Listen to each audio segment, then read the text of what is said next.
নামের প্রথম অক্ষর যাদের এস আছে তারা শুধুমাত্র তোমাদের নামটা বলবে।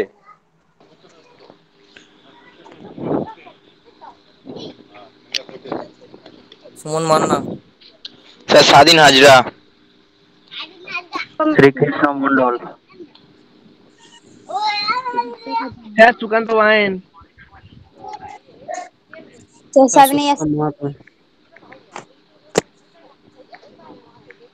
ওকে স্যার, ক্লাস স্টার্ট করুন। স্যার সুকান্ত যাদের ভিডিও মাইন।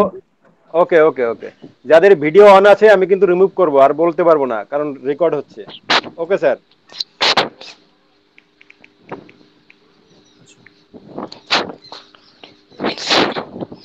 তোমাদের সম্ভবত আজকে প্রথম ক্লাস আমার, তাই তো? হ্যাঁ স্যার। আমার সাউন্ড সবাই শুনতে পাচ্ছ? হ্যাঁ স্যার। ঠিক আছে, তো আশা করছি তোমরা 24 মুর্শিদাবাদ এই জেলাগুলোর স্টুডেন্ট আছে অনেকেই, তাই তো? হ্যাঁ। আচ্ছা, তোমাদের ক্লাস যখন চলবে অবশ্যই অডিও ভিডিও অফ রাখবে, নাহলে ক্লাস করতে অসুবিধা হবে। তোমাদের বাংলা ক্লাস আমি নেব সম্ভবত এটি শনিবার 10টা। সিলেবাস তোমরা জানো সবাই?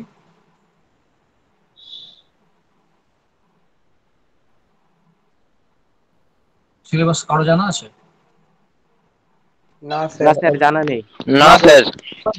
আচ্ছা, ঠিক আছে, আমি তাহলে সিলেবাসটা একটু বলে দিচ্ছি। আমি পরে তোমাদের স্ক্রিন প্রেজেন্ট করে দেবো বা গ্রুপে পাঠিয়ে দেবো। স্টুডেন্টের যে গ্রুপ আছে আমাদের, তোমরা নিশ্চয়ই জানো সবটাই, যে ক্লাসের ভিডিও পাওয়ার এবং অডিও পাওয়ার, তার সঙ্গে ক্লাস নোট যেটা সেটা পাওয়ার একটা সুযোগ রয়েছে আমাদের এই ক্লাস প্ল্যাটফর্মে।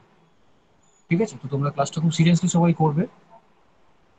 হ্যাঁ আমাদের স্যার। যে 12-এর বাংলা, সেই বাংলাটার টোটাল মার্কস হচ্ছে 80, ঠিক 11-এর মতোই 80 নম্বরের একটা বাংলা।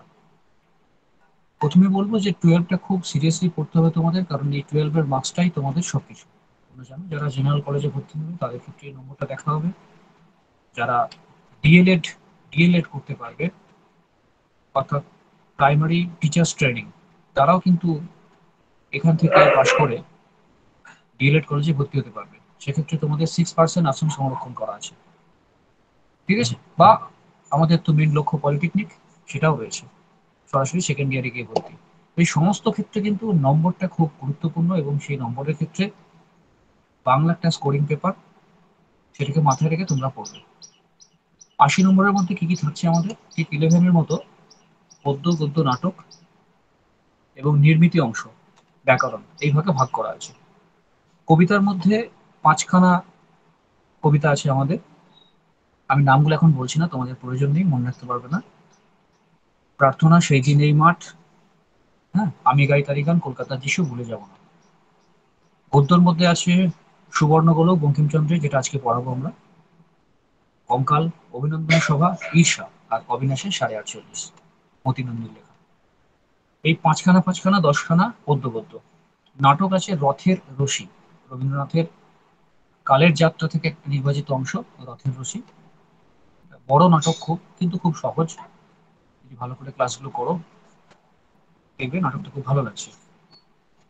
এরপর কি আছে, ব্যাকরণ অংশ আছে। ব্যাকরণে ধ্বনি, শব্দ, বাক্য, প্রবাদ এবং বিরাম চিহ্ন, এই 5টা বিষয় রয়েছে। আর রয়েছে নির্মিতি অংশ, যেখানে প্রবন্ধ রচনা, ভাব সম্প্রসারণ, তোমরা জানো এগুলো, এগুলো করতে হয়। আর প্রকল্পে রয়েছে 20 নম্বর। প্রকল্পের নম্বরটা তোমরা জানো যে ভাগ থেকে দুটো ভাগে, একটা হচ্ছে ওই প্রুফ সংশোধনের 5 থাকে, আর সমীক্ষা, চরিত্র নির্মাণ, সাহিত্যিকদের জীবনী কর্ম, এখানে 15। অর্থাৎ টোটাল প্রজেক্টের জন্য 20 নম্বর, আর আমাদের লিখিত পরীক্ষা দিতে হবে 80 নম্বরের। তো এই হচ্ছে আমাদের কোশ্চেন প্যাটার্ন। আস্তে আস্তে ক্লিয়ার হয়ে যাবে সবটাই। 15 গদ্য, 15 পদ্য, নাটক 10, তাহলে 15, 15, 10, তাই তো? গদ্য 15, পদ্য 15, 10 নাটক। আর 25 হচ্ছে ভাষা অংশে। ভাষা, ভাষা মানে আমরা এখানে ধরবো এটাকে ব্যাকরণ। ঠিক আছে, 25 মার্কস, ভেবে দেখো। এবং যারা তোমার আমার ক্লাস করবে, একটু সিরিয়াসলি, তাদের 25-এ 25 না পাওয়ার কোনো কারণ থাকবে না। এখানে তুমি 25ই পাবে। তাহলে পাশ করতে হয় মাত্র 24-এ, কিন্তু আমাদের লক্ষ্য 24 নয়, 80-তে আমাকে 70 পেতে হবে, এটা আমার টার্গেট থাকবে।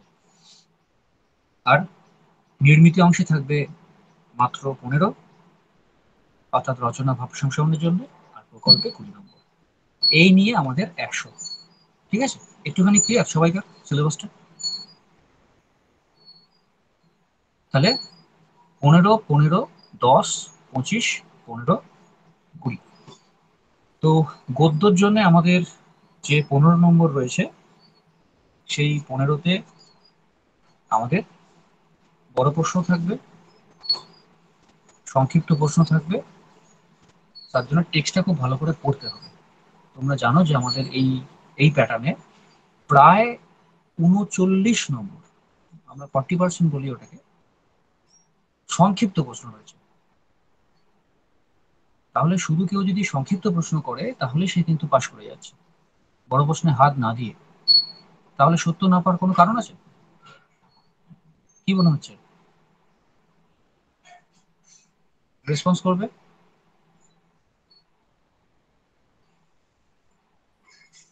শুনতে পাচ্ছ সবাই? হ্যাঁ স্যার।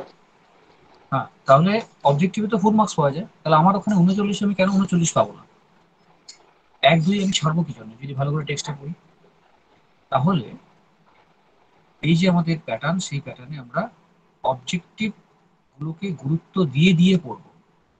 সেই জন্য বলছি টেক্সটটাকে খুব গুরুত্ব সহকারে শুনতে হবে। ঠিক আছে, তো আমরা চলে যাচ্ছি আজকের পিসে, এবং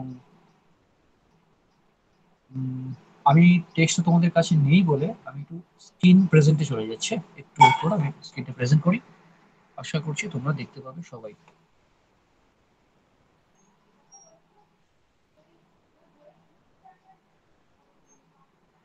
একবার দাঁড়াও।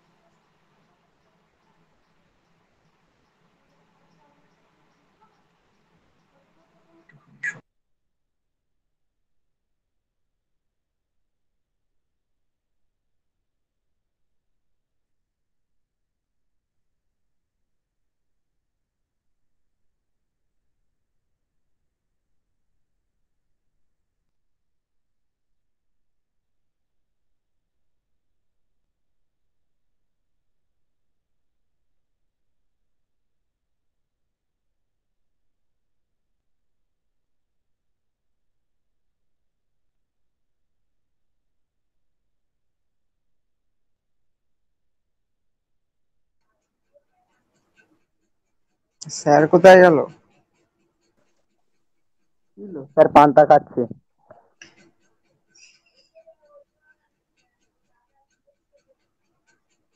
কে বললো কথাটা?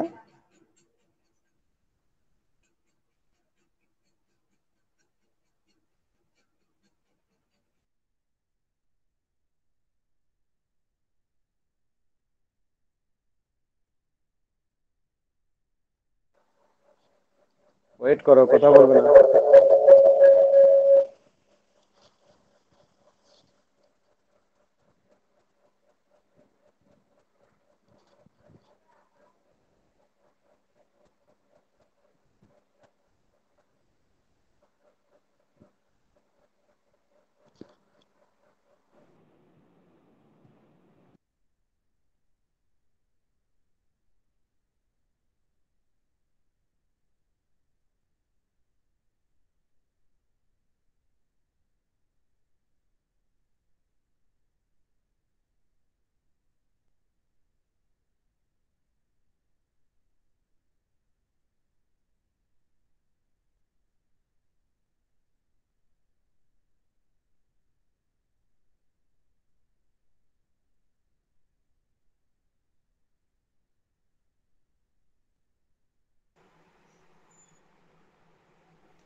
সাউন্ড আসছে? স্যার। হ্যাঁ স্যার, হ্যাঁ স্যার। আচ্ছা আচ্ছা আচ্ছা আচ্ছা। একটুখানি সমস্যা, এবার দেখো তো স্যার। সুবর্ণগুলো দেখা যাচ্ছে তো? হ্যাঁ হ্যাঁ স্যার। আচ্ছা দেখা ঠিক যাচ্ছে। আছে। একটু পুরো সমস্যা দেখা হলো। যাচ্ছে। হ্যাঁ স্যার। ঠিক আছে, আসলে আমার ট্রাইপ্যাডটা একটুখানি সমস্যা হচ্ছে সেট করতে। ওটা একটু লম্বালম্বি এসছে আর কি। আর একবার এসছিল তো, হ্যাঁ এবার হ্যাঁ, লম্বালম্বি এসছে। হ্যাঁ, ওকে ওকে ওকে। Okay sir. এবার ঠিক আছে স্যার। আচ্ছা, সুবর্ণ গোলক বঙ্কিমচন্দ্র চট্টোপাধ্যায়। আমরা বঙ্কিমচন্দ্র সম্বন্ধে একটুখানি কথা বলে নিই আগে। ওনাকে তোমরা বাই নেম সবাই চেনো, সাহিত্য সম্রাট বলে আমরা ওনাকে চিনি। কিন্তু আমি ওনার নতুন দুটো পরিচয় তোমাদের সামনে তুলে ধরবো। বাংলা সাহিত্যের একটা গুরুত্বপূর্ণ সময়ে ওনার জন্ম, যে সময় বাংলা গদ্য শুরু করছে পথ চলা। প্রথমে বাংলা পদ্য আসে, পদ্যর পর আস্তে আস্তে গদ্যের জন্ম। প্রথম দিকে গদ্যের সূচনা হচ্ছে আমাদের বঙ্কিমচন্দ্র, রামমোহন এদের হাত ধরে। বাংলা গদ্যকে ঠিক জায়গায় পৌঁছে দিলেন বিদ্যাসাগর। তো সেই যুগের একজন লেখক, সেই জন্যে ওনার গদ্যে আমরা তৎসম শব্দের প্রাধান্য বেশি পাবো। অনেকের কাছে বঙ্কিমচন্দ্র মানে একটা কঠিন শব্দের ব্যাপার থাকে, কিন্তু এটা কারণটা জানতে হবে। কারণ হচ্ছে বঙ্কিমচন্দ্র সেই সময় সাহিত্যিক, ওনার জন্ম হচ্ছে 1838 খ্রিস্টাব্দে। তো বুঝতেই পারছো যে বাংলা গদ্যের পথ চলা শুরু হচ্ছে সেই সময়টা। এবং সব থেকে যেটা মজার বিষয়, যে বঙ্কিমচন্দ্রের, তোমরা আশা করি শুনতে পাচ্ছ, স্যার বঙ্কিমচন্দ্রের লক যে, পড়ে গেছে। হ্যাঁ হ্যাঁ হ্যাঁ, বঙ্কিমচন্দ্রের যে রচনা, সেই রচনা সব থেকে যেটা বড় বৈশিষ্ট্য, যে তৎসম প্রাধান্যতা থাকলেও তার লেখা কিন্তু অত্যন্ত সরস, অর্থাৎ অত্যন্ত রসালো। এক সেকেন্ড ধরো, আমি একটু স্ক্রিনটা একটু, লাইটটা বাড়িয়ে দিই। হ্যাঁ স্যার, সাইড হয়ে গেছে। দাঁড়াও দাঁড়াও দাঁড়াও, আমি একটু সেটিংটা করে নিই, লাইটটা আমি শুধু বাড়িয়ে দিচ্ছি, একবার দাঁড়াও। প্রথম দিন একটু সমস্যা হচ্ছে, আমার ফোনটা সেট করা ছিল না, রিসেট হয়ে গন্ডগোলটা হয়ে গেছে।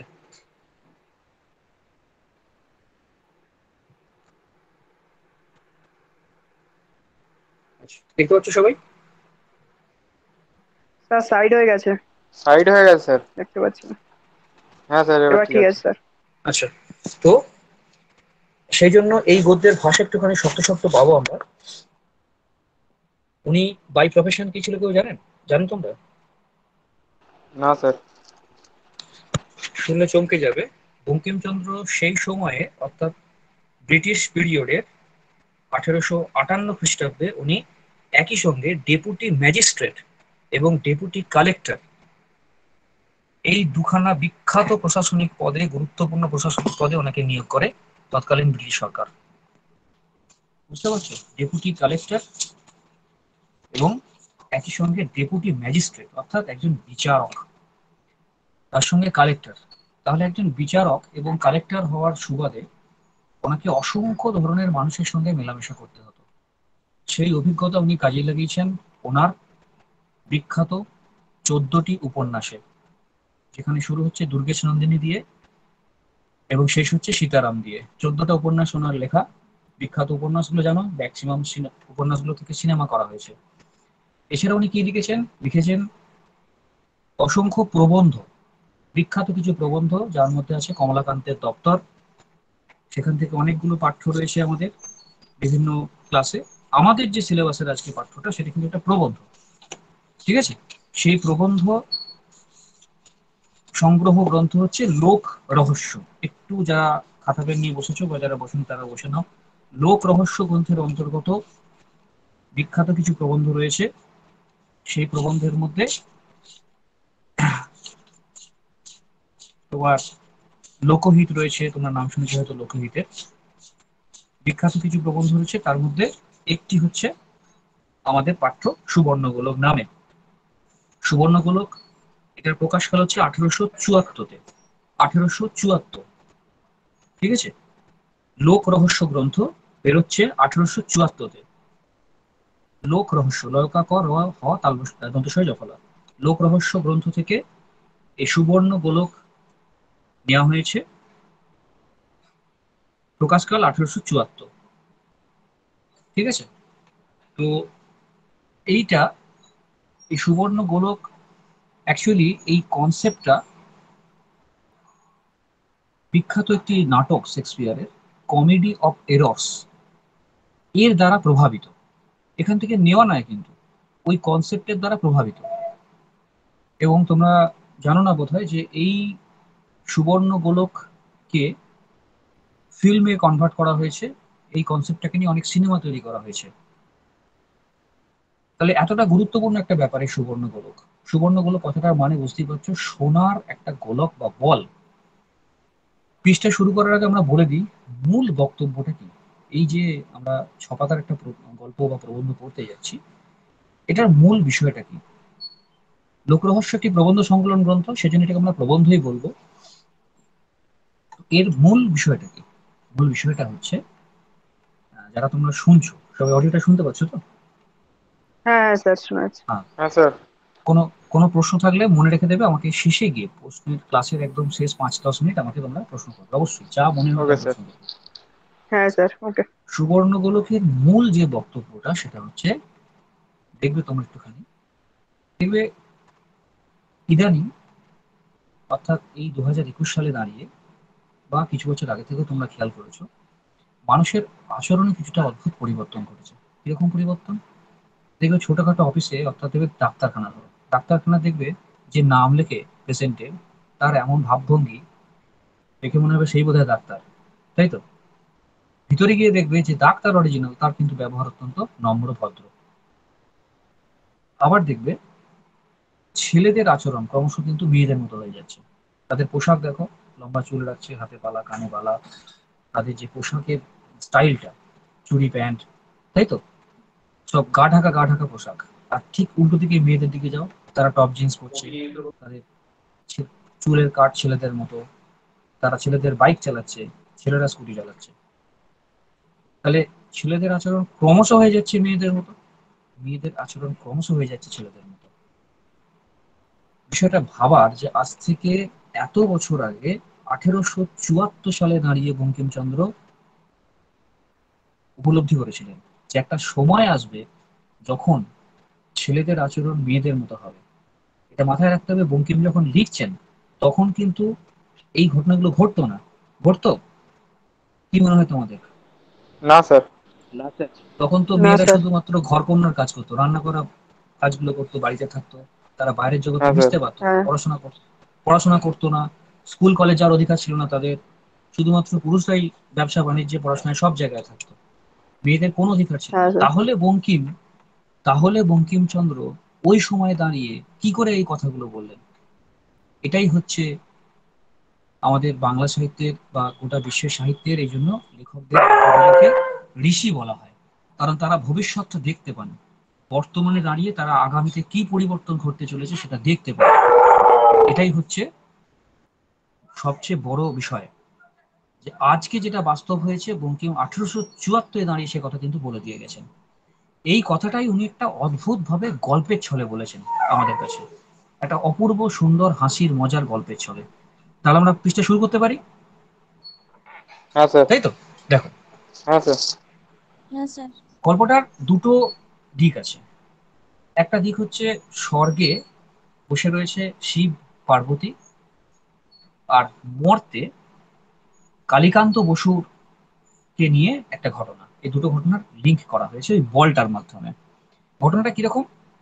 কৈলাস শিখরে, অর্থাৎ কৈলাস পর্বতের ওপরে নবমুকুল শোভিত, আমি কিন্তু লাইন বাই লাইন পড়তে গেলে সময় লাগবে, আমি একটু স্কিপ করে যেতে পারি দু একটা ওয়ার্ড। হ্যাঁ, কৈলাস হ্যাঁ স্যার। শিখরে নবমুকুল শোভিত দেবদারু তলায়, অর্থাৎ কৈলাসের শিখরে নতুন মুকুলে শোভা পাচ্ছে এরকম দেবদারু তলাতে শার্দুল চর্মাসনে, বাঘের আসনে। আমি শুরুতেই বলেছিলাম বঙ্কিমচন্দ্রের লেখাতে আমরা দু একটা তৎসম শব্দ পাবো। শার্দুল চর্মাসনে মানে বাঘের চামড়ার আসনে। তোমরা জানো শিব কিসের আসনে বসে থাকে? বাঘের চামড়ার আসনে। বাঘের হ্যাঁ স্যার। চামড়ার আসনে বসে হর পার্বতী, অর্থাৎ শিব এবং পার্বতী, তারা পাশা খেলছিলেন।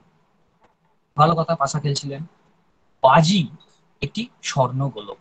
বাজি মানে যে জিতবে তাকে একটি স্বর্ণ গোলক দেওয়া হবে, এটাই হচ্ছে বাজি। আমরা বাজি ধরি না, সেরকম। মহাদেবের খেলার দোষ এই, এটা প্রশ্ন আছে, মহাদেবের খেলার দোষ কি? অর্থাৎ মহাদেব আড়ি মারিতে পারেন না। আড়ি হচ্ছে খেলাতে অন্যায় সুযোগ নেওয়া। দেখবে লুডো খেলার সময় কেউ ইচ্ছে করে ঘুটিটাকে ঠেলে দিল, ঠিক আছে, খেলাতে চুরি করা, এটাকে হ্যাঁ আড়ি আড়ি আড়ি মারা বলে। তো মহাদেব কিন্তু কোনো খেলাতে অবৈধ সুযোগ নিতে পারেন না, কারণ মহাদেব বুঝতেই পারছো ভোলা ভালা মানুষ, সহজ সরল। আড়ি মারতে পারেন না। তাহলে ওনার দোষ কি খেলা, যে উনি আড়ি মারিতে পারেন না বা আড়ি মারতে পারেন না। যখন আমরা লিখবো উত্তরটা তখন চলিত কথায় লিখবো। তাহা পারিলে, অর্থাৎ উনি যদি সেটা পারতেন তাহলে সমুদ্র মন্থনের সময় বিষের ভাগটা ওনার ঘাড়ে পড়তো না। দেবতাদের প্রাণ ফিরিয়ে আনার জন্য যে সমুদ্র মন্থন ঘটলো, সেই সমুদ্র মন্থনের অমৃতটা সবাই পান করে ফেললো, এমনকি রাহুও কিছুটা খেয়ে নিল, দেবতারা পান করলো। আর বিষটা কাকে খেতে হলো? শিবকে। দেখো, তাহলে নিশ্চয়ই উনি একটু সহজ সরল, তাই বিষের ভাগটা ওনাকে নিতে হয়েছিল। গৌরী কিন্তু আড়ি মারিতে পটু, অর্থাৎ গৌরী সে খেলাতে একটু কৌশলে জিতে যেতে এক্সপার্ট। প্রমাণ পৃথিবীতে তার 3 দিন পুজো। হ্যাঁ, এটাকে ধরো আমরা 4 দিন বলতে পারি, এখন সে সময় হয়তো 3 দিন ছিল। পৃথিবীতে দুর্গার দেখো কদিন পুজো? আমরা যদি সপ্তমী অষ্টমী নবমী ধরি 3 দিন, তাই তো? হ্যাঁ স্যার। হ্যাঁ হ্যাঁ স্যার। হ্যাঁ। আর শিবের পুজো দেখো 1 দিন। তাহলে এখানে বুঝতে পারছো যে গৌরীর কৌশলটা অনেক বেশি।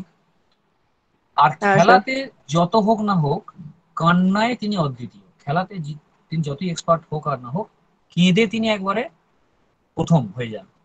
কেননা তিনি হচ্ছেন আদ্যা শক্তি, অর্থাৎ তিনি হচ্ছেন সব শক্তির মূল শক্তি। দেখবে আদ্যাপীঠ বলা হয় না, দেখো একটা জায়গা আছে আদ্যাপীঠ। মহাদেবের ভালো দান পড়িলে তিনি কাঁদতে আরম্ভ করে দেন। এরকম ছোটবেলায় আমরাও করতাম। কেউ হয়তো ভালো খেললো, আমরা খেলবো না, এরকম করতাম। তো মহাদেবের ভালো দান পড়লে দুর্গা কিন্তু কাঁদতে আরম্ভ করে দেন যে আমি খেলবো না। আপনার যদি পরে 5, 2, 7 তবে হাঁকেন পোয়া 12। পাশা খেলাতে এই দানগুলো হয়, এবং পাশা খেলার ঘুটির চাল শুরু হয় জানবে 12 থেকে। যেমন আমাদের লুটোতে 6 থেকে শুরু হয়, তাই তো? পাশাতে 12 থেকে শুরু হয়। এই যে পোয়া 12 কথাটা বলি আমরা, নিশ্চয়ই শুনেছো যে তোর তো পোয়া 12 রে। পোয়া 12 তাহলে মানে কি? অত্যন্ত শুভ চাল। এই খেয়াল কথাটা পাশা খেলা থেকে এসছে। হাঁকিয়া 3 চক্ষে মহাদেবের প্রতি কটাক্ষ হানেন। তার 3টে চোখ, তিনি মহাদেবের দিকে কটাক্ষ করেন। কটাক্ষ মানে হচ্ছে চোখের যে আইবলটা আমাদের, সেই আইবলটাকে কোণেতে নিয়ে এসে তাকানো, এটাকে কটাক্ষ বলে। ওয়ার্ডটা শুনেছো? হ্যাঁ স্যার। গান শোনো তোমরা? হ্যাঁ স্যার। নচিকেতার গান শোনো? নচিকেতার হ্যাঁ গান স্যার। শুনেছো কেউ? হ্যাঁ স্যার অনেকবার। হ্যাঁ স্যার হ্যাঁ অনেকবার স্যার, শুনেছি। নিলাম না। একটি গানে আছে, যুবতীর কটাক্ষ চিরে দেয় এ বক্ষ, মনে পড়ছে? যাই হোক, হ্যাঁ স্যার। হ্যাঁ হ্যাঁ সব স্যার। শুনতে হ্যাঁ হবে, স্যার। নাহলে কিন্তু এগোতে পারবে না। দেখো, যে কটাক্ষকে সৃষ্টি স্থিতি প্রলয় হয়, তার গুণে মহাদেব দেখিয়াও দেখিতে পান না, দেখিতে পায়েন না। বলা বাহুল্য দেবাদিদেবের যে হার হইল। যাই হোক, শিব কিন্তু খেলাতে হেরে গেল। অর্থাৎ উনি কিন্তু ইচ্ছা করেই হেরে গেলেন, কারণ উনি চাইলে, উনি দেবাদিদেব, আদি দেবতা, কিন্তু ইচ্ছা করে উনি হেরে গেলেন। ছোট্ট একটা কথা আছে শেষে, মারাত্মক কথা, ইহাই রীতি। অর্থাৎ মহামায়াকে জিতিয়ে দেওয়াটাই হচ্ছে রীতি। সংসারে নারীদের সঙ্গে পুরুষদের ঝগড়া যদি করতে যায় তারা, পুরুষরা কিন্তু শেষ পর্যন্ত পেরে ওঠেন না। তারা বলে ঠিক আছে, তুমি যে বলছো সেটাই ভালো। এটা করতে পারলেই কিন্তু সব রক্ষা পায়, নাহলে কিন্তু সবই সমস্যা। তোমার বাড়িতে বাবা মায়ের নিশ্চয়ই দেখেছো ছোটখাটো ঝগড়া।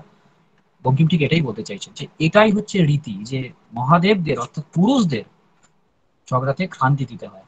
দোষ না করো, দোষ স্বীকার করতে হয়, ঠিক আছে তুমি যা বলছো তাই আমারই ভুল ছিল হয়তো। এটা না করলে কিন্তু ঝগড়া চলতেই থাকবে অনন্তকাল।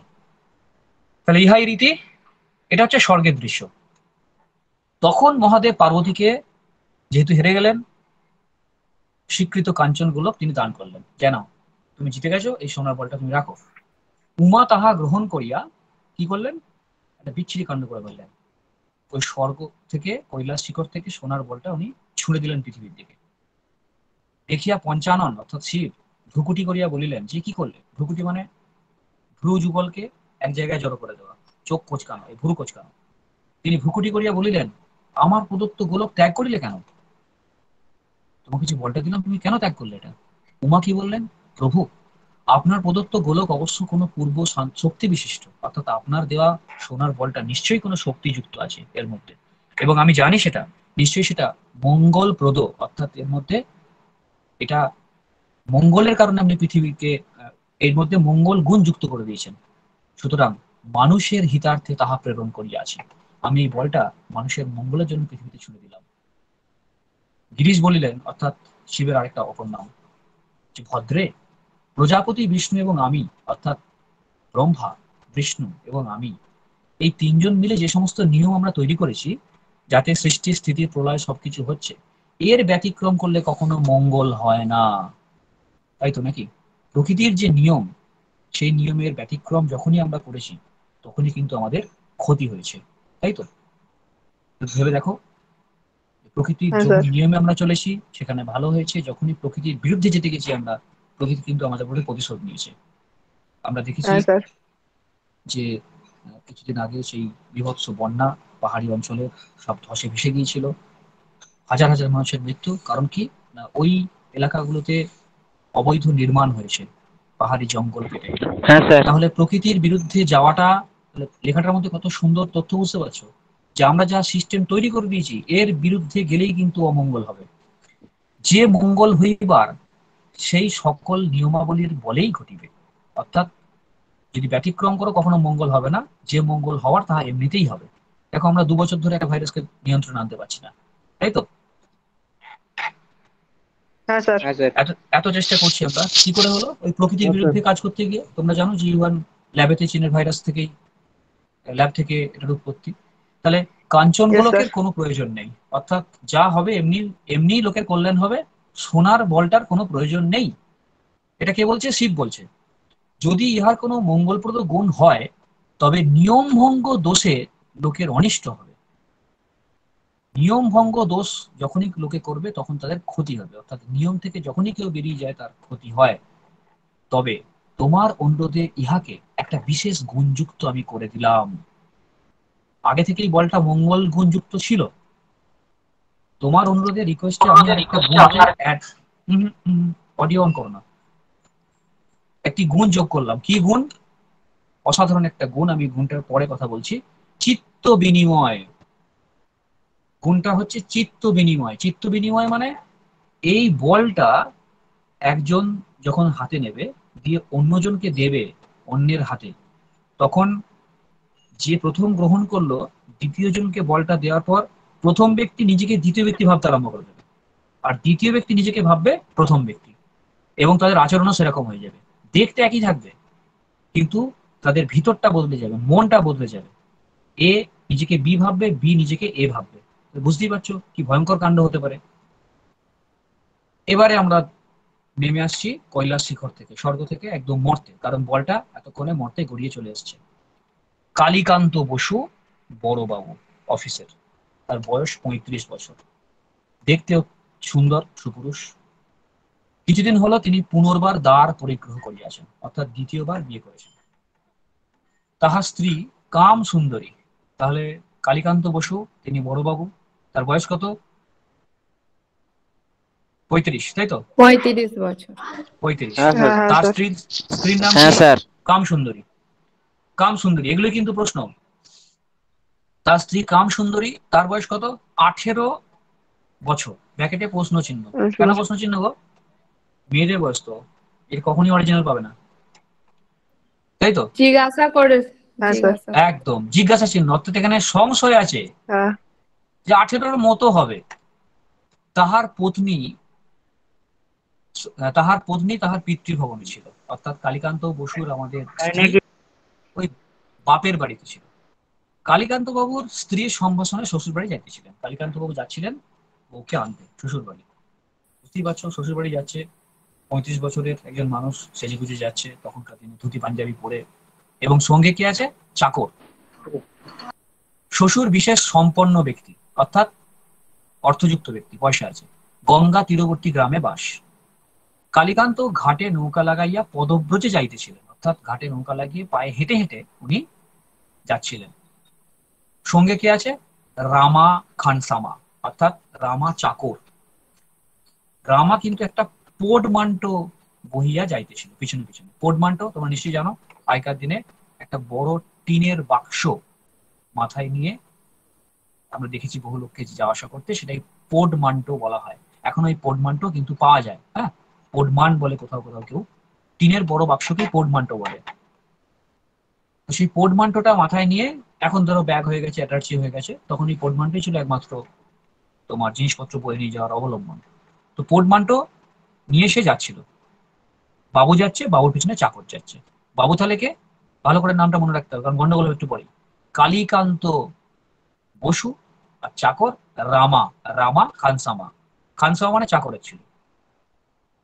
পথের মধ্যে কালীকান্ত দেখিলেন একটি সুবর্ণ গোলক পড়ে আছে। তাহলে প্রথম বলটা কে দেখলো? কালীকান্ত বাবু। প্রশ্ন আছে কিন্তু এটা। বিস্মিত হইয়া তাহা উঠিয়া লইলেন। তিনি অবাক হয়ে বলটাকে হাতে তুলে নিলেন। দেখলেন সোনারি বল। প্রীত হইয়া অর্থাৎ আনন্দিত হইয়া তাহা ভৃত্য রামাকে দেখতে দিলেন, যে বল দেখতো এটা কি। রামা বললেন, এটা সোনার বল দেখছি তো, কেহ নিশ্চয়ই হারিয়ে ফেলবে। বলটা এলো থেকে? স্বর্গ থেকে স্বয়ং দেবাদিদেব এবং উমা নিক্ষেপ করেছেন। যদি কেহ খোঁজ করে তাহলে বের করে দেবো, সোনার বল বলে কথা, নইলে বাড়ি নিয়ে যাব। এখন রাখো। তাহলে দুজনেই বলটা স্পর্শ করছে। এক সেকেন্ড দাঁড়া, আমাকে পেজটা চেঞ্জ করতে হবে। Sorry sorry sorry. দেখো, বস্ত্র মধ্যে দেখা যাচ্ছে পরের পেজটা। হ্যাঁ স্যার। হ্যাঁ স্যার। বস্ত্র মধ্যে হ্যাঁ স্যার। গোলকটি লুকিয়ে রাখার বস্ত্র মধ্যে গোলকটি লুকিয়ে রাখার অভিপ্রায়ে পথে পোর্টমান্টোটা নামালো। অর্থাৎ জামা কাপড় আছে ভেতরে, তার ভেতরে বলটা লুকিয়ে রেখে দেবো, এইটা ভেবে রামা মাথা থেকে পোর্টমানটা রাস্তায় নামালো। পরে কালীকান্ত বাবুর হস্ত হইতে গোলকটি গ্রহণ করিয়া বস্ত্র মধ্যে লুকাইল। ব্যাস, এইখানেই গন্ডগোলটা হলো। এতক্ষণ বলটা ছিল কালীকান্ত বাবুরই হাতে। রামা এবারে কালীকান্ত বাবুর হাত থেকে বলটা নিয়ে ওই বাক্সের মধ্যে ঢোকালো।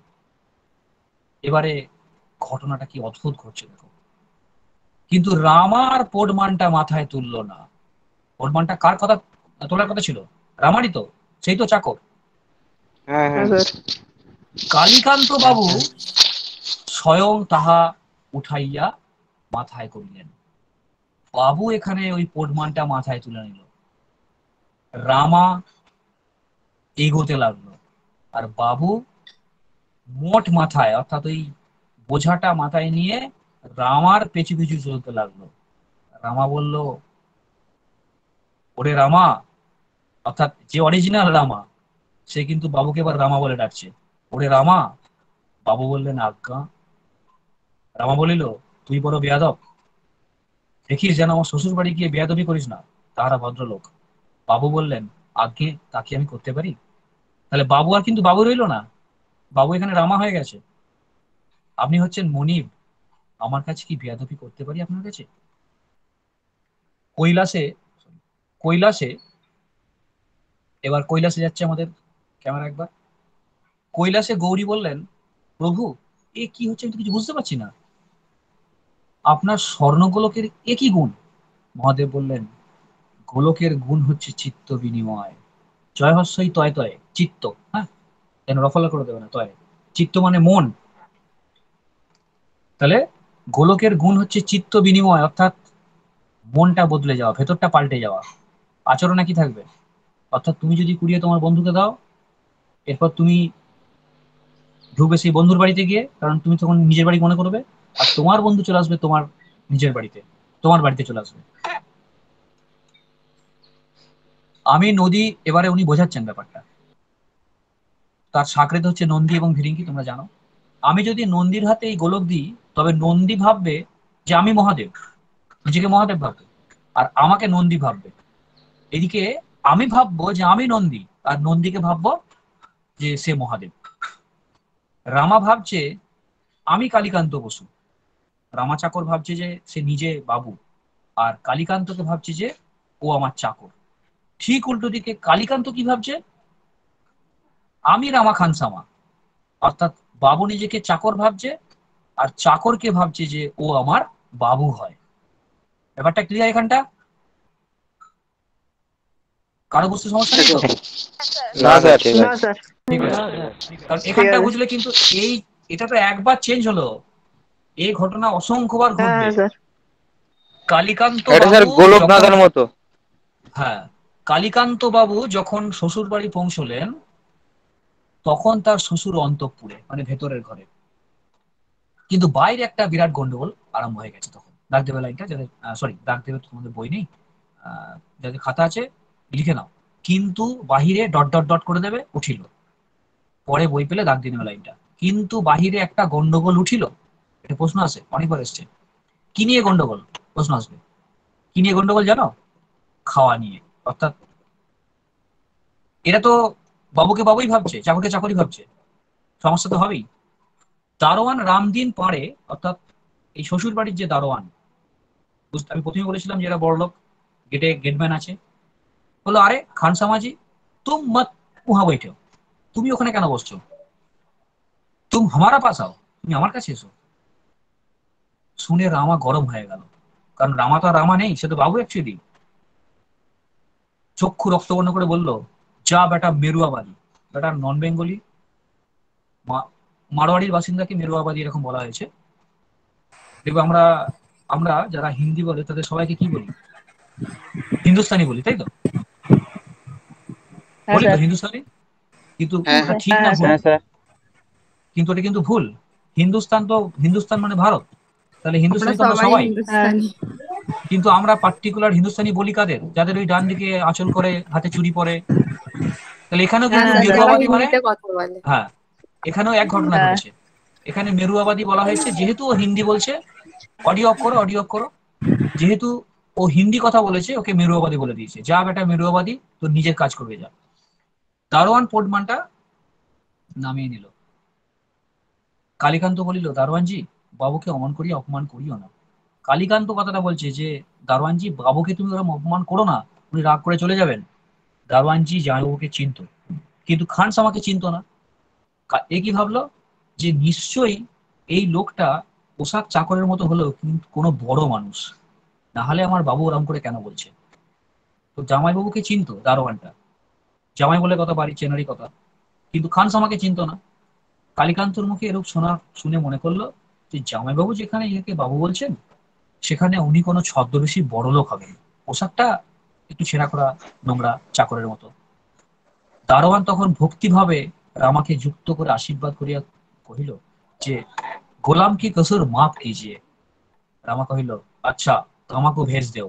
বুঝতে পারছো, চাকর তো বাবু হয়ে গেছে এখন। বলে ঠিক আছে, মাফ করে দিলাম, যা একটা তামাক নিয়ে এসো আমার জন্য। শ্বশুর বাড়ির খানসামা আছে। তাহলে এটা হচ্ছে দারোয়ান রামদিন পাড়ে। একটা শর্ট কোশ্চেন। এবারে শ্বশুর বাড়ির যে চাকর, অর্থাৎ রামার মতো যে চাকর এখানকার, তার নাম হচ্ছে উদ্ভব। হস্য দয় ভয়ে ব, ঠিক আছে, উদ্ভব। তাহলে উদ্ধব, উদ্ধব আমি ভুল বললাম, উদ্ধব। তো উদ্ধব একটা প্রাচীন মানুষ, দীর্ঘদিন এদের বাড়িতে আছে। সে বাঁধা হুঁকোতে তামাকু সেজে আনলো, অর্থাৎ দামি হুঁকো, ওই সেই তার যুক্ত। রামা তাকিয়াতে হেলান দিয়ে তামাকু খেতে লাগলো। নিশ্চয়ই সবাই দেখেছে এগুলো, ডান দিকে বসানো থাকে স্ট্যান্ডে। হ্যাঁ স্যার। কালীকান্ত, আর কালীকান্ত অর্থাৎ যে অরিজিনাল বাবু, সে চাকরদের ঘরে গিয়ে কলকেতে, ওই ছোট ডান্ডিওয়ালা যে কলকে, সেই কলকেতে তামাক খেতে শুরু করলো। উদ্ধব বিস্মিত হয়ে বলল, দাদা ঠাকুর, এ কি?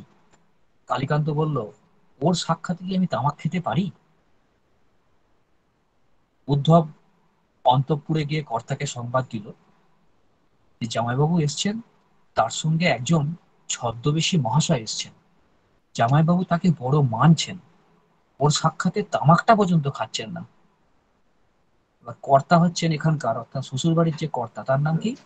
নীল রতন বাবু, মনে থাকবে, নীল রতন বাবু। তিনি শীঘ্র হ্যাঁ স্যার। বাইরে এলেন যে কে আবার আমার বাড়িতে এলো, এত বড় লোক যে আমার জামাই থেকে এত সম্মান দিচ্ছে, দেখে আসি।